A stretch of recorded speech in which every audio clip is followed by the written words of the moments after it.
ভালো আছেন তো বন্ধুরা? এখন পড়ছি রেবতীর বিবাহ। এক রাজা ছিলেন, তাহার নাম রৈবত ককুস্মি। পশ্চিম সমুদ্রের ধারে কুশস্থলী নামক নগরে তিনি বাস করিতেন। রৈবতের একটি কন্যা ছিল, তাহার নাম রেবতী। রেবতীর গুণের কথা আর বলিয়া শেষ করা যায় না। মেয়েটি দেখিতে যেমন অপরূপ সুন্দরী, তেমনি সুশীলা আর মিষ্টভাষিণী, আর বুদ্ধিমতীও যতদূর হইতে হয়। রেবতী যতই বাড়িয়া উঠিলেন, রাজার মনেও ততই ভাবনা হইল যে আহা, আমার এই স্নেহের মেয়েটিকে এখন কাহার হাতে সমর্পণ করি। সংসারের যত ভালো ভালো রাজপুত্র একে একে সকলের সংবাদ রাজা লইলেন, কিন্তু কাহাকেও তাহার পছন্দ হইল না। মন্ত্রীপুরে পুরোহিত, আত্মীয় স্বজন, বন্ধুবান্ধব সকলকেই বলিলেন, কেউই ভালো একটি পাত্রের সন্ধান করিয়া দিতে পারিল না। শেষে আর কোনো উপায় না দেখিয়া তিনি ভাবিলেন, ব্রহ্মার কাছে যাই, তিনি অবশ্যই আমার মনের মতন একটি ছেলের কথা বলিতে পারিবেন। এই ভাবিয়া রাজা কন্যাটিকে লইয়া ব্রহ্মার সবাইকে উপস্থিত হইলেন। তখন হাহা আর হুহু নামে দুইজন গন্ধর্ব সেইখানে বসিয়া ব্রহ্মাকে গান শোনাইতেছিলেন। হাহা আর হুহুর মতো ওস্তাদ আর এই ত্রিভুবনে কখনো দেখা যায় নাই। তাহাদের সেই বিচিত্র সঙ্গীত শুনিতে যে কি মিষ্ট লাগিত, তাহা কি বলিব। সে গান একবার শুনিতে আরম্ভ করিলে আর সকল বিষয়ের কথা ভুলিয়া যাইতে হয়। যতক্ষণ সেই গানের শেষ না হয়, ততক্ষণ আর উঠিয়া আসিবার জো থাকে না। সে আশ্চর্য গান একবার আরম্ভ হইলে আর শীঘ্র শেষও হইতে চাহে না। সেটা ছিল ত্রেতাযুগের আরম্ভ। গাইতে গাইতে সে যুগ শেষ হইয়া গেল। তারপর দ্রাপর আসিল, তাহাও প্রায় শেষ হইতে চলিল। তবে হাহা হুহু গান শেষ করিয়া তম্বুরা নামাইলেন। এতকাল যে চলিয়া গিয়াছে, রাজার কিন্তু সে খেয়ালই নাই। তিনি ভাবিতেছেন, আহা, এমন সুন্দর গান মুহূর্তের মধ্যেই ফুরাইয়া গেল। যা হোক, এখন নিজের কাজ ছাড়িয়া লইতে হইবে, আর বিলম্ব ভালো নয়।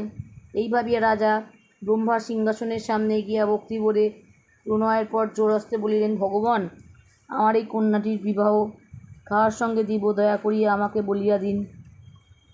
আমি অনেক রাজপুত্রের স্থান লইয়াছি, কিন্তু ইহাদের কোনোটি যে সকলের চেয়ে ভালো, তাহা স্থির করিতে পারিতেছি না। ব্রহ্মা বলিলেন, আচ্ছা, তুমি কাহার কর কথা ভাবিয়াছ, আমাকে বলো দেখি। সে কথায় রাজা অনেকের নাম করিয়া বলিলেন, এদের মধ্যে একটি হইলে আমি সুখী হইতাম। তাহা শুনিয়া ব্রহ্মা হাসিয়া বলিলেন, মহারাজ, তুমি যাহাদের নাম করিলে, এখন তো তাহাদের কেউই বাঁচিয়া নাই।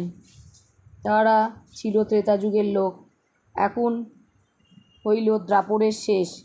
এতদিনে তাহাদের ছেলের ছেলে, নাতির নাতি অবধি মরিয়া গিয়াছে। তাহাদের রাজ্য, বংশ, নাম অবধি লোপ পাইয়াছে।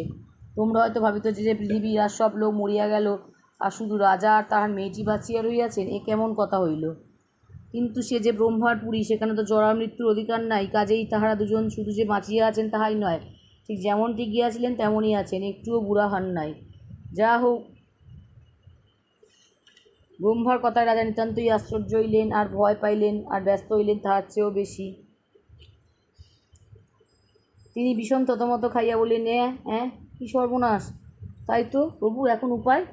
এখন তবে আমার এই মেয়েটিকে কাহার হাতে দিই? আমার সমকক্ষ রাজা এখন কে কে আছেন? ব্রহ্মা বলিলেন, মহারাজ, এতদিনে কি আর তোমার সে রাজ্য আছে? তোমার রাজ্যও নাই, প্রজারাও নাই, তোমার সেই সুন্দর কুশস্থলী নগরটি অবধি নাই। তাহার জায়গায় এখন দ্বারকা নামক পুরী হইয়াছে। সেই দ্বারকা রাজা কৃষ্ণ, তাহার ভাই বলরাম, সেই বলরামের সঙ্গে গিয়া তোমার এই কন্যার বিবাহ দাও। এই মেয়েটি যেমন লক্ষ্মী, বলরামও তেমনি মহাশয় লোক, সকল রকমেরই উপযুক্ত তিনি। কাজেই রাজা তখন আর কি করেন, তিনি ব্রহ্মাকে প্রণাম করিয়া মাথা চুলকাইতে চুলকাইতে পৃথিবীতে ফিরিয়া আসিলেন। আসিয়া দেখেন, বাস্তবে কি তাহার রাজ্য, রাজধানী, লোকজন, আত্মীয় স্বজন সব লোপ পাইয়াছে। পৃথিবী আসে, পৃথিবী নাই। তাহাদের সময় 14 হাত লম্বা এক একটা মানুষ হইত, আর এখনকার লোকগুলি মোটে 7 হাত লম্বা। আর তাহাদের চালচলন যেন কেমন হইয়া গিয়াছে। যা হোক, আর দুঃখ করিয়া কি হইবে। রাজা বলরামকে খুঁজিয়া বাহির করিয়া তাহার সহিত মেয়ের বিবাহ দিয়া বনবাসী লইলেন। এদিকে রেবতীকে পাইয়া বলরামের আর আনন্দের সীমা নাই। কেবল একটি কথায় তিনি একটু মুশকিলে পড়িয়াছেন। বলরাম হইতেছেন দাপর যুগের লোক, তিনি 7 হাত লম্বা, রেবতী ত্রেতা যুগের মেয়ে, তিনি 14 হাত লম্বা। বলরাম প্রাণপণে হাত বাড়াইও তার মাথার নাগাল পান না। তখন বলরাম করিলেন কি, তাহার লাঙলের আগা দিয়া রেবতীকে চাপিয়া অন্যান্য মেয়েদের মতো মেটে করিয়া লইলেন। তারপর আর কোনো অসুবিধে রইল না। এই লেখাটি সন্দেশ পত্রিকায় মাঘ মাসের 1321 সালে প্রকাশিত হয়েছিল। এইবার পড়ছি ইন্দ্র হওয়ার সুখ। দেবতাদের যিনি রাজা তাহাকে বলে ইন্দ্র। তাহার কথা তোমরা অবশ্যই শুনিয়াছ। তাহার 1000 চক্ষু আর সবুজ রঙের দাড়ি ছিল।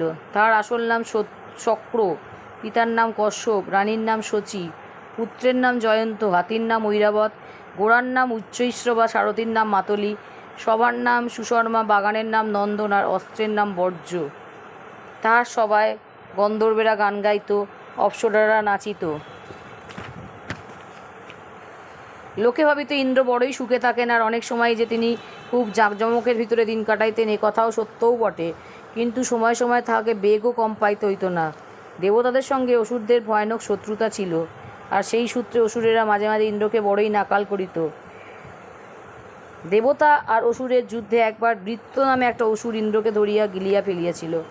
দেবতারা যখন অনেক বুদ্ধি করিয়া সেই অসুরটাকে জুভ্ভিকা অস্ত্র ছুড়িয়া মারেন, তখন ইন্দ্র রক্ষা পান, নচেত সে যাত্রা আর তাহার বিপদের সীমা ছিল না। জুম্ভিকা অস্ত্রের গুণ অতি আশ্চর্য। সেই অস্ত্র লাগিবা মাত্র অসুরটা ভয়ানক হাই তুলিল, আর সেই ইন্দ্র ফাঁকে তাহার পেটের ভিতর হইতে বাহির হইয়া আসিলেন। এই যুদ্ধ ভালো করিয়া শেষ হইতে না হইতেই আবার ইন্দ্রের এক নূতন বিপদ উপস্থিত হইল। পূর্বে কোনো কারণে তাহার ব্রহ্মহত্যার পাপ হয়। বৃত্তের মৃত্যুর পর সেই ব্রহ্মহত্যা তাহাকে তাড়াইয়া বেড়াইতে লাগিল। বেচারা ভয় অস্থির হইয়া যেখানেই পলাইতে যান, ব্রহ্মহত্যা তাহাকে তাড়াইয়া সেইখানে গিয়া উপস্থিত হয়। শেষে আর উপায় না দেখিয়া তিনি একটা প্রকাণ্ড সরোবরের মধ্যে পদ্মের মৃণালের ভিতরে গিয়া সুতা হইয়া লুকাইয়া রহিলেন। তখন কাজেই ব্রহ্মহত্যা ঠকিয়া গেল। কিন্তু তথাপি যে তাহাকে সহজে ছাড়ে নাই, সে প্রায় 3.5 লক্ষ বৎসর সেইখানে তাহার অপেক্ষায় বসিয়াছিল। 3.5 লক্ষ বছর তো আর 1 দিন 2 দিনের কথা নয়। দেবতার হিসাবেও তাহা একেবারে 1000 বৎসর। কাজেই দেবতারা তাকে এতদিনে দেখিতে না পাইয়া ব্যস্তভাবে খুঁজিতে লাগিলেন। শেষে ব্রহ্মার কথায় যদিও তাহার সন্ধান পাইলেন, তথাপি তাহাকে ঘরে আনিতে সাহস পান নাই, কারণ ব্রহ্মা হত্যা তখনও তাহার জন্য সেখানে বসিয়া আছে, সে তাহাকে সহজে ছাড়িবে না। তখন দেবতারা পরামর্শ করিয়া স্থির করিলেন যে কোনো পবিত্র নদীতে স্নান করাইয়া ইন্দ্রের শরীরের পাপ ধুইয়া ফেলিবেন, তাহা হইলেই ব্রহ্মহত্যা তাহাকে ছাড়াইয়া দিবে। এই বলিয়া তাহাকে গৌতমী নদীতে স্নান করাইতে গেলেন। সেখানে মহর্ষি গৌতমের আশ্রম ছিল। গৌতম যার পণ্যায় রাগিয়া তাহাদিগকে বলিলেন, সে হইবে না, এই পাপীকে এখানে স্নান করাইলে আমি তোমাদিগকে সাপ দিয়া ভস্ম করিব। তোমরা শীঘ্র এখান হইতে যাও। এ কথায় দেবতারা নর্মদার জলে ইন্দ্রকে স্নান করাইতে গেলেন। সেখানে মাণ্ডব্য মুনির আশ্রম ছিল। মাণ্ডব্য মুনি ভীষণ ভ্রুকুটির সহিত তাহাদিগকে বলিলেন, এখানে যদি ইহাকে স্নান করাও তবে এখনই তোমাদের সাপ দিয়া ভস্ম করিব। যা হোক, শেষে দেবতার অনেক স্তুতি মিনতি করায় মাণ্ডব্য ইন্দ্রকে সেখানে স্নান করাইতে দিলেন। তারপর তাহাকে গৌতমীকে নিয়াও স্নান করানো হইল। ইহার পর আবার ব্রহ্মা তাহার কমণ্ডলুর জল দিয়া ইন্দ্রকে ধুইলেন। তবে সে যাত্রার মধ্যে তিনি একটু নিশ্চিন্ত হইলেন। বাস্তবিক ইন্দ্র হওয়া আগাগোড়াই সুখের কথা ছিল না, কিন্তু লোকে ভাবিত ইন্দ্র বড় সুখী, তাই অনেকে ইন্দ্র হইবার জন্য কঠোর তপস্যা করিত। সেজন্য কাহাকেও খুব তপস্যা করিতে হইলেই ইন্দ্র ভাবিতেন, সর্বনাশ, এইবার বুঝিবা আমার কাজটি যায়। তখন তিনি লোকটির তপস্যা ভাঙিয়া দিবার জন্য প্রাণপণে চেষ্টা করিতেন, কিন্তু তাহা সত্ত্বেও মাঝে মাঝে একজন লোক ইন্দ্র হইয়া যাইত। নহুষ নামে এক রাজা একবার ইন্দ্র হইয়া কি হুলুস্থুলুসি বাঁধাইয়াছিলেন। উচ্চৈশ্রবা ঐরাবতে তাহার মন উঠিল না। তিনি বলিলেন, আমি বড় বড় মুনিদের ঘাড়ে চড়িয়া বেড়াইব। অমনি এক আশ্চর্য পালকি প্রস্তুত হইল। মুনিরা হইলেন তাহার বিহারা। নহুষ তাহাতে উঠিয়া বসিয়া মুনি ঠাকুরুনদের উপরে অসম্ভব তম্বি জুড়িয়া দিলেন। সে বেচারাদের গায়ে জোর কম, ফলমূল খাইয়া থাকেন, পালকি বহার অভ্যেস কাহারও নাই। তাহাদের কাজে নহুষের মন উঠিবে কেন? নহুষ তখন বেজায় চটিয়া মহর্ষি অগস্ত্যের মাথায় ধাঁই শব্দে এক প্রচণ্ড লাথি লাগাইয়া দিলেন। তাহার ফলও পাইলেনি হাতে হাতে, কেননা তাহার পর মুহূর্তে মুনির সাপে তাহার সেই সুখের ইন্দ্রগুড়ি ঘুচিয়া গেল, আর তিনি এক প্রকাণ্ড সাপ হইয়া হিমালয়ের নিকটে পড়িয়া গড়াগড়ি যাইতে লাগিলেন। আর একবার অসুরদের সঙ্গে দেবতাদের ভীষণ যুদ্ধ চলিয়াছে, কিন্তু কেহই জয়লাভ করিতে পারিতেছেন না। সেই সময় পৃথিবীতে রোজি নামে একজন অতিশয় ক্ষমতাশালী রাজা ছিলেন। দুই দলই ভাবিলেন, এই রোজিকে আনিয়া আমাদের সঙ্গে জুটাইতে পারিলে নিশ্চয়ই আমরা জিতিব। এই ভাবিয়া দেবতারা রোজিকে আসিয়া বললেন, হে রাজন, তুমি আমাদের সঙ্গে মিলিয়া অসুর বধ করো, নইলে আমরা কিছুতেই তাহাদের সঙ্গে পারিয়া উঠিতেছি না। রোজি বলিলেন, আপনারা যদি আমাকে ইন্দ্র করেন তবে আমি আপনাদের সঙ্গে মিলিতে পারি। দেবতারা বলিলেন, অবশ্য তোমাকে আমরা ইন্দ্র করিব, তুমি শীঘ্র আইসো। এই বলিয়া দেবতারা সবে চলিয়া যাইয়াছেন। অমনি অসুরেরা আসিয়া রাজিকে বলিলেন, মহারাজ, আপনি আমাদের পক্ষ হইয়া যুদ্ধ করুন। রোজি দেবতাদিগকে যেমন বলিয়াছিলেন তেমনি অসুরদিগকেও বলিলেন, আপনারা যদি আমাকে ইন্দ্র করেন তবে আমি আপনাদের কথায় রাজি আছি। কিন্তু অসুরেরা সে কথায় অতিশয় ঘৃণার সহিত বলিল, এমন সাহায্যের আমার প্রয়োজন নাই। আমাদের ইন্দ্র প্রহ্লাদ আর কোনো ইন্দ্র আমরা চাই না। আপনি না হয় আমাদের পক্ষে নাই আসিলেন। তখন রোজি দেবতাদের সঙ্গে জুটিয়া ভয়ানক রাগের সহিত অসুর মারিতে আরম্ভ করিলেন, আর তাহাতে অতি অল্প দিনের মধ্যেই দেবতাদের জয়লাভ হইল।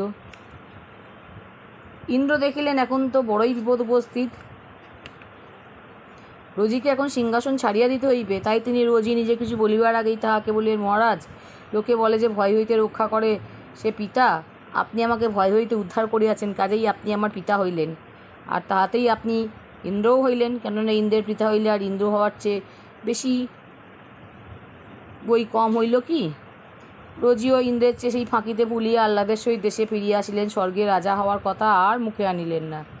এই রোজির 500 মহাবীর পুত্র ছিল। রোজির মৃত্যুর পর এই 500 বীর মিলিয়া যুক্তি করিল, দেবতারা ফাঁকি দিয়ে আমাদের পিতাকে ইন্দ্রপদ হইতে বঞ্চিত করিয়াছিল, আইসু আমরা তাহার শোধ লইব। এই বলিয়া তাহারা দেবতাদিগের সহিত ঘোরতর যুদ্ধ আরম্ভ করিল। আর দেখিতে দেখিতে দলবল সহিত ইন্দ্রকে তাড়াইয়া দিয়া স্বর্গ আর পৃথিবী দুই দখল করিয়া বসিল। এই 500 ভাই যেমন বীর তেমনি বুদ্ধিমান হইত, তবে আর ইন্দ্রের রাজ্য ফিরিয়া পাইবার কোনো উপায় থাকিত না। কিন্তু ইহারা বুদ্ধিমানের মতন ধর্মপথে থাকিয়া রাজ্য পালন করার বদলে নানারূপ অসৎ কার্যে নিজেদের বিষয় ও বল নষ্ট করিয়া ফেলিল। তাহার ফলে অল্প দিনের ভিতরে ইন্দ্র তাহাদিগকে তাড়াইয়া আবার আসিয়া স্বর্গের রাজা হইলেন। ইন্দ্র হওয়ার যে কি সুখ, তাহার সম্বন্ধে আর একটা মজার গল্প আছে। একবার অসুরেরা ঘোরতর যুদ্ধে দেবতাদিগকে যারপর নাই ব্যস্ত করিয়া তুলিলে তারা সূর্যবংশের রাজা পরঞ্জয়কে আসিয়া বলিলেন, মহারাজ, তুমি আমাদের হইয়া অসুরদের সঙ্গে যুদ্ধ করো। পরঞ্জয় কহিলেন, আমি যুদ্ধ করিতে প্রস্তুত আছি, যদি আপনারা আমার একটি কথায় রাজি হন। আপনাদের যিনি ইন্দ্র, আমি তাহার কাঁধে চড়িয়া যুদ্ধ করিব। এ কথা ইন্দ্র আর অন্য দেবতারা সকলেই বলিলেন, হ্যাঁ হ্যাঁ হইবে, তুমি আইসো। তারপর আবার যুদ্ধ আরম্ভ হইল। ইন্দ্র বিশাল এক ষাঁড় সাজিয়া পরঞ্জয়কে কাঁধে করিয়া লইলেন। পরঞ্জয়ও তাহাতে ভারী খুশি হইয়া 2 দণ্ডের মধ্যে অসুর মারিয়া শেষ করিলেন। সেই ষাঁড়ের কুকুত অর্থাৎ কাঁধে চড়িয়া যুদ্ধ করায়। তখন এতে পরঞ্জয়ের নাম হইল কুক্কুৎস্থ। দশরথের পুত্র রাম এই কুক্কুৎস্থ বংশের লোক ছিলেন বলিয়া তাহাকে অনেক সময় বলা হয় কাকুস্থ। ইন্দ্রগুড়ির মজার আর একটা গল্প বলিয়া শেষ করিব। একজন অতি বিখ্যাত মুনি ছিলেন, তাহার নাম আত্র। অত্রি মুনির পুত্র যিনি, ঠাকুরটি বিস্তর যাগযজ্ঞ করিয়াছিলেন, আর তাহাতে তাহার ইচ্ছে মতো সংসারের সর্বত্র চলাফেরার ক্ষমতা জন্মিয়াছিল। একদিন তিনি বেড়াইতে বেড়াইতে ইন্দ্রের সভায় আসিয়া উপস্থিত হইলেন।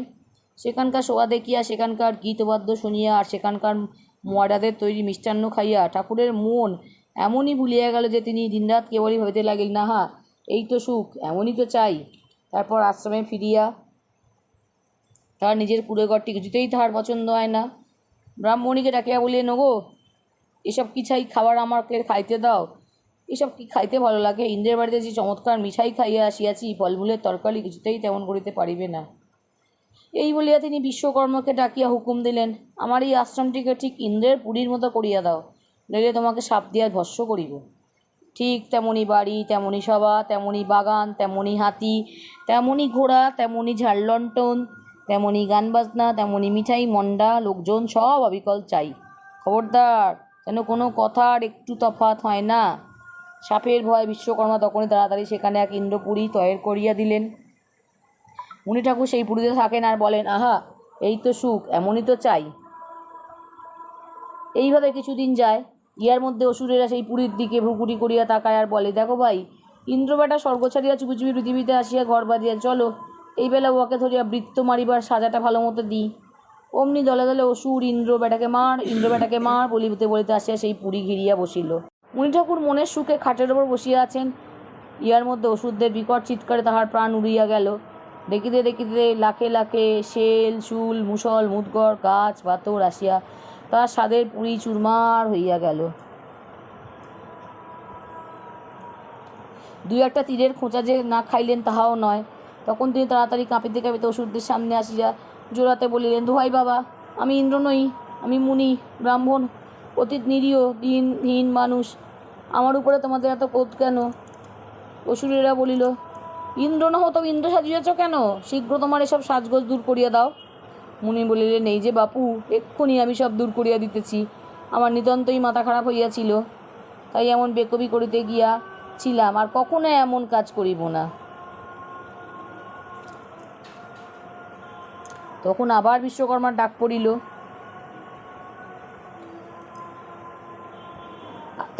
বিশ্বকর্মা আসিলে মুনি বলিলেন, ভাই, শীঘ্র সব দূর করিয়া আমার সেই আশ্রম আবার আনিয়া দাও, নইলে তো অসুরের হাতে আমার প্রাণ যায় দেখতেছে।